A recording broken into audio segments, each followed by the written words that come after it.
네, 이제 마지막 발표만 남겨두고 있습니다. 마지막을 장식할 동아리는 서울국제고등학교 SOS 팀입니다. 공기청정기와 공기정화 식물을 이용한 미세먼지 정화 효과 실험에 대한 발표를 들어보도록 할 건데요.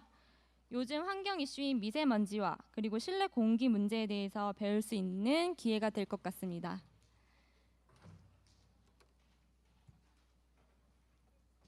네, 지금 굉장히 적극적으로 같이 준비를 하고 있네요.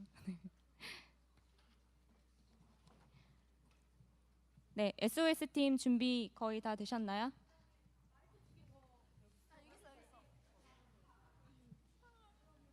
네, 좀 준비되는 동안 혹시 동아리 팀별로 포토 이벤트 다 하셨나요? 하신 분 한번 손 들어볼까요? 다 하셨나요? 혹시 안 하신 동아리 있으신가요? 쉬는 시간에 꼭 포토 이벤트 참여하시고 SNS에 환경교육센터와 그리고 꿈나무 푸른교실 같이 태그해서 올려주시면 저희 마이 보틀로 교환해 드리고 있습니다. 네, 그러면 지금 SOS 팀의 발표 들어보도록 할까요?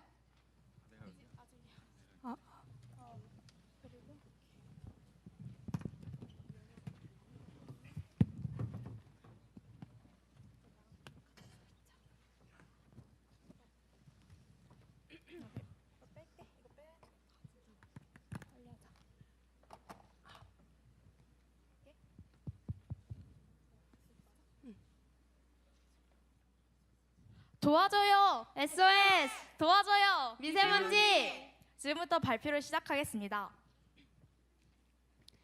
때는 바야흐로 2016년 어느 한밤중 경찰서에 혼자 있는 김유현 경사에게 유성환 경위로부터 갑자기 한 통의 무전이 걸려왔다.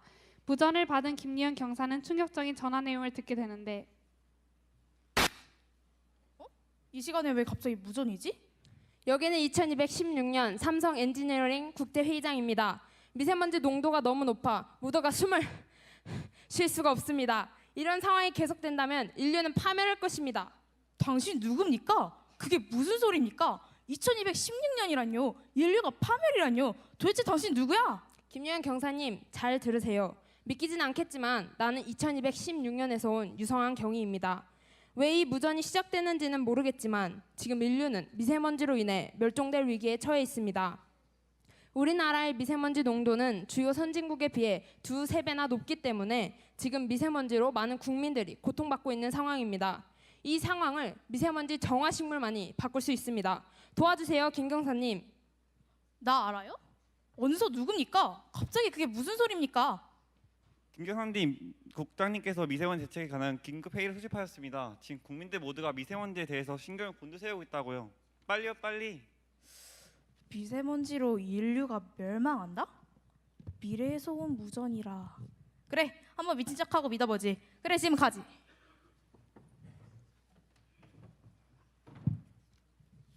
(1차) 실험팀 발표 시작하겠습니다.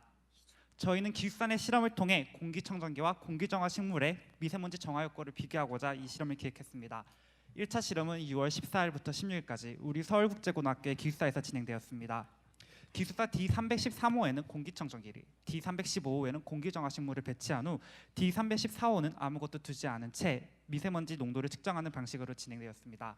하지만 실험 마지막 날 정화식물 설치 호실에 측정기가 고장나고 빈방의 측정기가 오류를 일으켜 일부의 자료가 유실되는 등 문제가 있어 저희의 첫 번째 실험은 불완전한 채로 끝나고 말았습니다. 저는 1차 실험 측정기의 오작동으로 인한 불완전한 실험을 보완하기 위하여 1차 재실험을 진행하였습니다. 실험은 1차 실험과 동일하게 서울국제고등학교 기숙사 3방을 상대로 공기청정기를 비치한 방, 빈 방, 공기정화식물을 비치한 3방으로 나누어서 7월 27일부터 7월 28일까지 이틀간 진행하였습니다. 저희는 1차 실험 때 측정기 오작동 문제를 해결하기 위해 측정기를 저희 측에서 따로 제공하고 항상 측정기를 충전할 수 있도록 각 방의 주인에게 협조를 요청했습니다. 이 결과 공기청정기가 평균 19.8 마이크로그램 퍼 큐빅미터, 공기정화식물이 21.8 마이크로그램 퍼 큐빅미터로 둘을 비교했을 때 미세먼지 농도의 차이가 별로 없을 정도로 공기정화식물의 효과가 뛰어나다는 것을 알 수 있었습니다. 이상 1차 실험팀 수사 발표를 마치겠습니다. 2차 팀 발표 실험 시작하겠습니다. 저희 팀은 더 나아가 학생들이 실제로 대부분의 시간을 보내는 교실에서 효율적인 미세먼지 감축 효과를 내기 위한 최적의 공기 정화 식물 개수를 알아보기 위해 2차 실험을 진행하였습니다. 이를 위해 서울국제고등학교 2학년 4반에 4개, 5반에 2개, 6반에는 하나 설치하지 않았습니다. 교실 실험을 진행하던 중 저희는 2차례 어려움에 봉착하게 되었는데 우선 실험 도중 5반의 미세먼지 농도 측정기가 고장나는 불상사가 발생하였습니다. 보다 집중적으로 진행하고자 2반을 대상으로 4반에 4개를 두고 6반에는 하나도 두지 않은 채로 실험을 진행하였습니다. 하지만 4반, 6반의 평균 미세먼지 농도는 28.21 마이크로그램 퍼 큐빅미터, 24.75 마이크로그램 퍼 큐빅미터로 식물을 설치하지 않았을 때 미세먼지 농도가 더 낮게 나오게 되었습니다. 동일한 장소에서 미세먼지 정화 식물을 입증하기 위해서 입증해야 했지만 각각 다른 반에서 진행해 변인 통제가 제대로 이루어지지 않아 이런 불상사가 발생하게 되었습니다. 네, 이 점을 개선하기 위해서 두 반 모두 식물을 설치하지 않고 식물을 설치했을 때의 4반의 결과와 비교했습니다. 4반에 식물을 설치하지 않았을 때의 평균이 66.25로 이전과 약 28만큼의 차이를 보여 뚜렷한 정화 효과를 입증하였습니다. 또한 측정 시간이 달랐던 점도 고려했기 때문에 빈방이었던 6반의 결과를 비교하였고 처음부터 식물이 어떤 6반의 미세먼지 농도는 이전과 약 23만큼의 차이를 보이며 4반의 변화 차이보다 작았습니다. 이로써 산호수 공기정화 식물의 미세먼지 농도 감축 효과가 뛰어나다는 것을 입증할 수 있었습니다. 또한 에어코리아 사이트를 통해 종로구의 미세먼지 수치를 고려해 본 결과 처음 4반에 식물을 설치했던 당시에 종로구의 미세먼지 농도 변화 폭은 10에서 50이었지만 식물을 설치하지 않았던 추후 실험에서는 40에서 90으로 추후 실험 때 전반적으로 미세먼지가 높았던 것을 확인할 수 있었습니다. 이상 2차 팀 발표 마치도록 하겠습니다.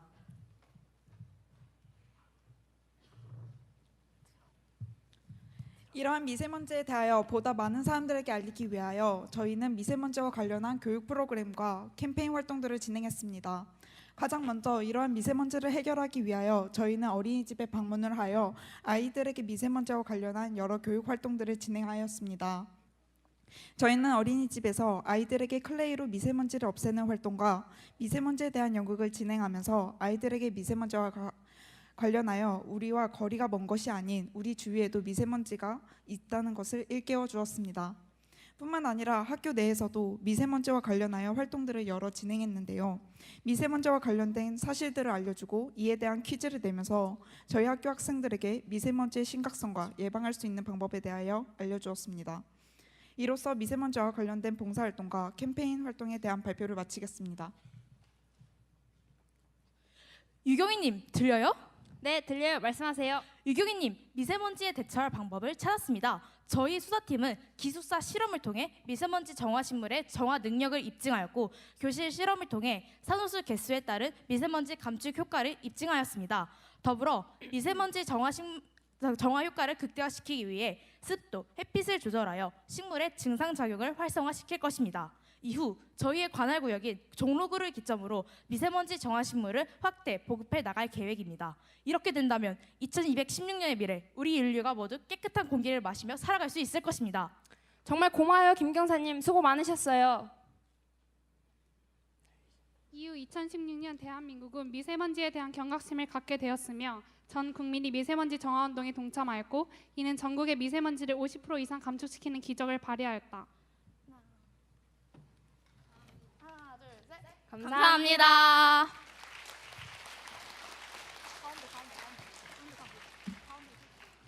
네, 멋지게 발표해준 우리 SOS 동아리 팀 감사합니다. 그럼 마지막 심사평 들어보도록 할까요? 예, 저도 그 식물이 효과가 있는지 궁금했었는데 좀 재밌게 들었고요. 경희님한테 질문을 하겠습니다. 경희님 아니세요? 아니요? 저요? 예. 제가 좋아했던 드라마에서 시그널 맞죠? 예. 가장 네. 그 하면서 힘들었던 점하고 네. 그다음에 아쉬웠던 점. 그다음에 또 한 가지 또 그 나무를 이제 얘기를 했는데 아마 잘 못 들으셨을 것 같아요. 식물 뭘 사용했는지. 예. 아. 얘기해 주세요. 예. 저희가 실험을 하면서 가장 힘들었던 점은 미세먼지 측정기가 측정이 안 된 경우가 가장 많았어요. 이래서 실험 기간을 일주일을 잡아놔도 실제로 측정된 건 뭐 이틀뿐이라던가 아니면 중간중간 끊겨서 여긴 측정됐는데 입안은 측정 안 됐던가 이런 일이 많았고요. 또 배터리 다는 게 다 다르다 보니까 관리를 신경 쓰지 못하면 배터리가 또 나가버리는 상황이 많아서 실제 실험 기간이 길어졌다는 게 가장 힘들었습니다.